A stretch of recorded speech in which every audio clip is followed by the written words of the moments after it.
السلام علیکم ورحمۃ اللہ وبرکاتہ۔ نحمدہ و نصلی علی رسولہ الکریم، اما بعد فاعوذ باللہ من الشیطان الرجیم، بسم اللہ الرحمن الرحیم۔ ان اللہ و ملائکتہ یصلون علی النبی یا ایھا الذین آمنوا صلوا علیہ وسلموا تسلیما۔ اللہم صلی علی سیدنا شفیعنا مولانا محمد بارک وسلم، صلاۃ و سلام علیک یا رسول اللہ صلی اللہ تعالیٰ علیہ وسلم۔ محترم سامعین، آج بیان کریں گے نماز عید کا طریقہ۔ نماز عید کی نماز کیسے پڑھیں، اس کا مکمل طریقہ اس ویڈیو میں آپ سماعت کریں گے۔ نماز عید کا طریقہ یہ ہے کہ 2 رکعت واجب عید الفطر یا عید الاضحیٰ کی نیت کر کے کانوں تک ہاتھ اٹھائے اور اللہ اکبر کہہ کے ہاتھ باندھ لے، پھر ثنا پڑھے، یعنی سبحانک اللہم و بحمدک، یہ پورا پڑھے۔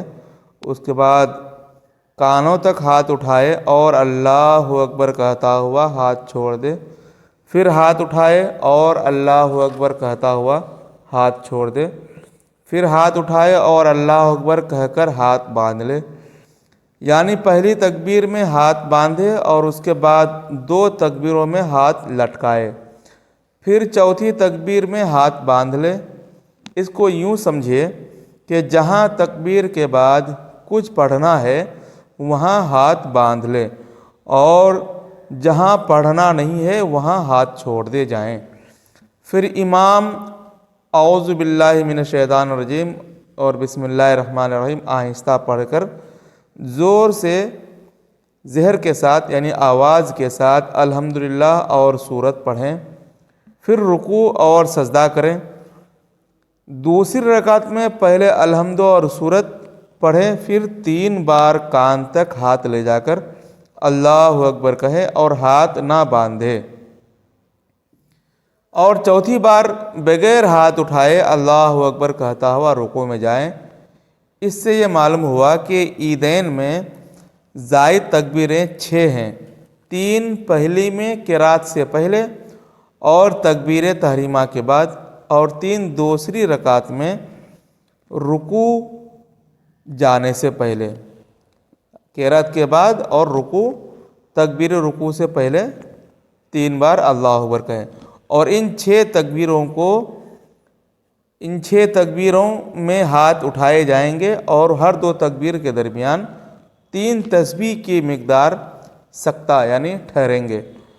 اور عیدین میں مستحب یہ ہے کہ پہلی میں سورہ جمعہ اور دوسری رکعت میں سورہ منافقون پڑھیں، یا پہلی رکعت میں سبح اسمہ اور دوسری میں حل اتی کا پڑھیں۔ تو یہ ہے عید الفطر اور عید الاضحیٰ کی مکمل نماز پڑھنے کا طریقہ، جس کے ہم نے بیان کیا کہ عید میں 6 تکبیریں زائد ہوتی ہیں۔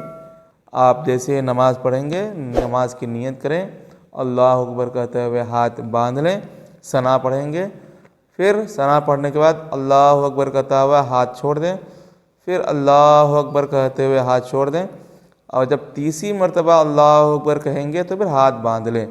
پھر امام الحمد شریف اور کوئی سورت پڑھیں گے، پھر رکوع کریں گے باقی نمازوں کی طرح، رکوع اور سجدہ پورا کرنے کے بعد پھر دوسری رکعت میں اٹھیں گے، امام سورہ فاتحہ اور کسی بھی سورت کی تلاوت کریں گے۔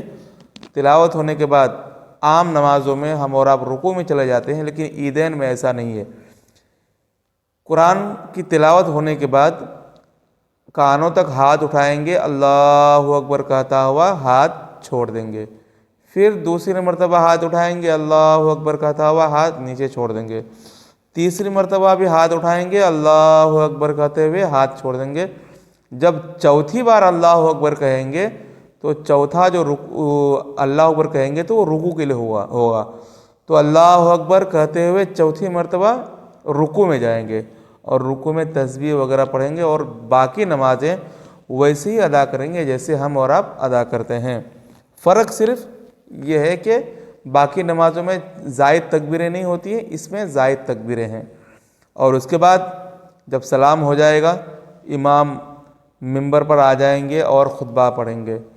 جمعہ میں اور عیدین میں فرق یہ ہے کہ جمعہ کی نماز میں جمعہ سے پہلے خطبہ پڑھی جاتی ہے، اور عیدین میں نماز پڑھنے کے بعد خطبہ دی جاتی ہے، اور خطبہ پڑھنے کے بعد آپس میں مصافحہ اور معانقہ کیا جاتا ہے، ایک دوسرے کو مبارکباد دی جائے، اور پھر اللہ تبارک و تعالیٰ سے ایک دوسرے کی خوشی کے لیے دعائیں مانگے۔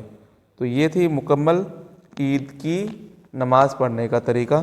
اللہ تبارک و تعالیٰ ہمیں اور آپ کو عمل کی توفیق عطا فرمائے۔ ہماری ان باتوں کو آپ کو اچھی لگے تو آپ اس کو سنیں اور دوسروں تک پہنچائیں، اور ہمارے اس چینل کو سبسکرائب کریں۔ انشاءاللہ العزیز دین کی بات کو سننا، دین کی بات کو لوگوں تک پہنچانا، یہ بھی ایک ثواب کا کام ہے۔ آپ جتنے لوگوں تک پہنچائیں گے، جتنے بھی لوگ علم حاصل کریں گے، ان سب کو ثواب ملے گا اور آپ کو بھی ثواب ملے گا۔ آپ بھی دین سیکھنے کی کوشش کریں اور دوسروں کو بھی سکھائیں، اور علماء کرام سے قریب رہیں، اور جو کچھ آپ نہیں جانتے ہیں علماء کرام سے پوچھیں۔ وضو کا طریقہ، نماز کا طریقہ، عید کی نماز کا طریقہ اور غسل کا طریقہ، جو کچھ بھی شریعت کا حکم ہے وہ سب اپنے قریب کے علماء کرام سے پوچھیں۔ اللہ تعالی ہم اور آپ کو عمل کی توفیق عطا فرمائے۔ وما علینا الا البلاغ۔